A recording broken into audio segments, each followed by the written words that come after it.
vlog, welcome back to my channel again. This vlog-এ আমরা গিয়েছিলাম Himchari waterfall and hills দেখতে। সেই দিন দুপুরবেলায় আমরা গিয়েছিলাম ইসকন মন্দিরের একটা ছোট্ট রেস্টুরেন্টে। তারা খুব ছোট একটা বাটিতে করে খাবারগুলো সার্ভ করছিল। গিয়েছিলাম পাঁচমিশালি সবজি, ছানার তরকারি আর একটা ডালের বড়া, আরও 3-4টা আইটেম ছিল। বাটিগুলো দেখে মনে হতে পারে যে খাবারের কোয়ান্টিটি খুবই কম, কিন্তু অনেকগুলো আইটেম থাকায় আমরা মোটামুটি ভালো মতোই খাওয়া শেষ করতে পেরেছিলাম, যেহেতু ওই দিন আমাদের ফাস্টিং ডে ছিল। আর ইসকন ওই রেস্টুরেন্টে সব আইটেম ভেজ ছিল।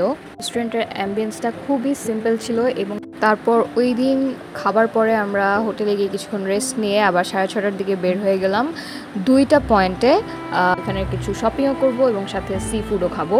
যেহেতু টাইমটা রোজার সময় ছিল, তাই ইফতারির টাইম হয়ে যাওয়ার কারণে আমরাও ইফতারি খেলাম। যেতে যেতে একটা অটোতে করে আমরা সমুদ্র সৈকতে যাচ্ছিলাম আর সাথে ইফতারির কিছু আইটেম খাচ্ছিলাম। তার মধ্যে বেগুনিটা অনেক বেশি ইউনিক ছিল। আমরা ঢাকাতে যেরকম লম্বা বেগুনি খাই সেরকম না, আর টেস্টটাও একটু ডিফারেন্ট ছিল।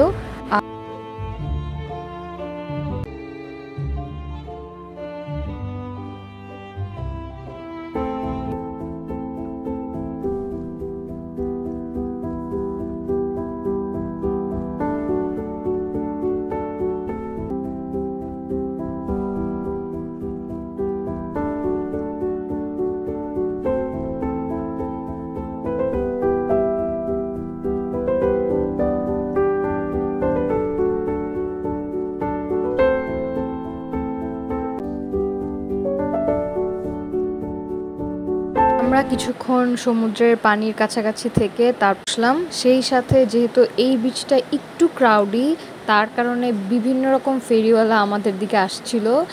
বিভিন্ন জুয়েলারিজ যেগুলা মুক্তা শামুক দিয়ে বানানো, খুবই কম প্রাইসের। তো বারবার এসে তারা আমাদের কাছে বিক্রি করতে চাচ্ছিল, তো তাই আমার মা আর আন্টি মিলে একটু দেখতেছিল ওগুলা। সুগন্ধা পয়েন্টের সাথেই কিছু এরকম ছোট ছোট ফুচকা চটপটির দোকান ছিল। বাট এই ফুচকা চটপটির দোকানগুলো আমার কাছে খুবই স্ক্যাম, কারণ ফুচকা চটপটিগুলো খাওয়ার জন্য একেবারে আমি রেকমেন্ড করব না, কারণ এই ফুচকা চটপটি একটু মজা ছিল না। আমরা পুরোটা শেষ করতে পারি নাই। খুব ইন্টারেস্ট নিয়ে ফুচকা চটপটি কক্সবাজার বিচে বসে খাবো ভাবছিলাম, বাট একেবারেই ওয়ার্স্ট।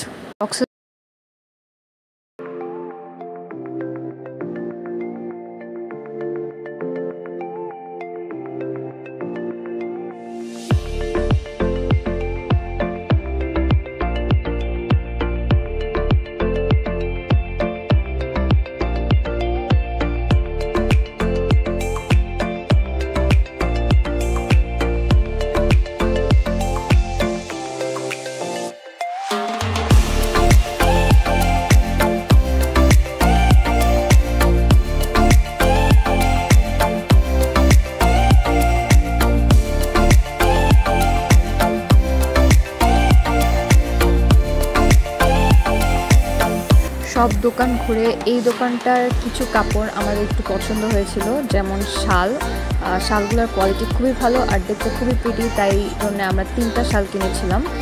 আর এই শপটার মধ্যে জুয়েলারিগুলো ডিফারেন্ট ছিল, অনেক ইউনিক ছিল।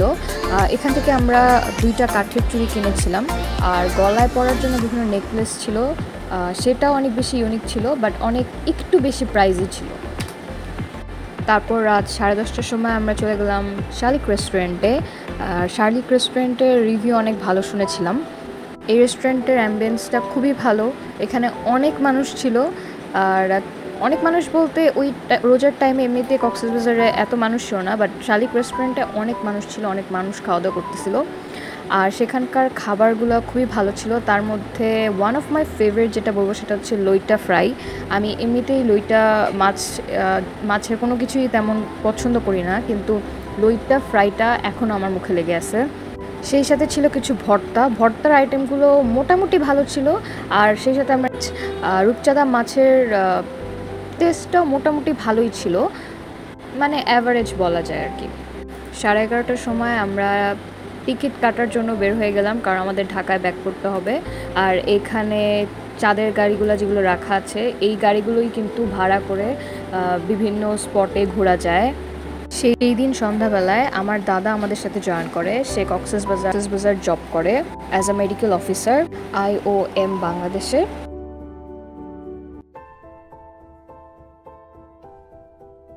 পর এখান থেকে আমরা চা খেয়েছিলাম, যেই চাটাও অনেক বেশি মজা ছিল।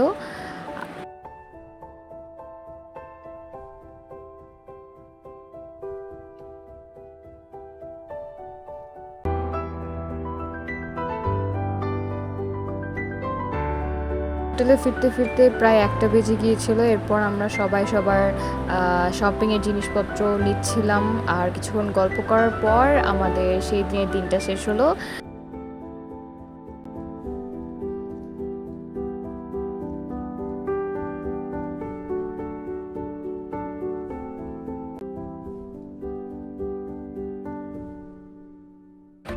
নেক্সট ডে মানে লাস্ট দিন আমরা কিভাবে কাটাই সেটা দেখার জন্য নেক্সট ব্লগ দেখতে হবে। Till then, see you in the next video.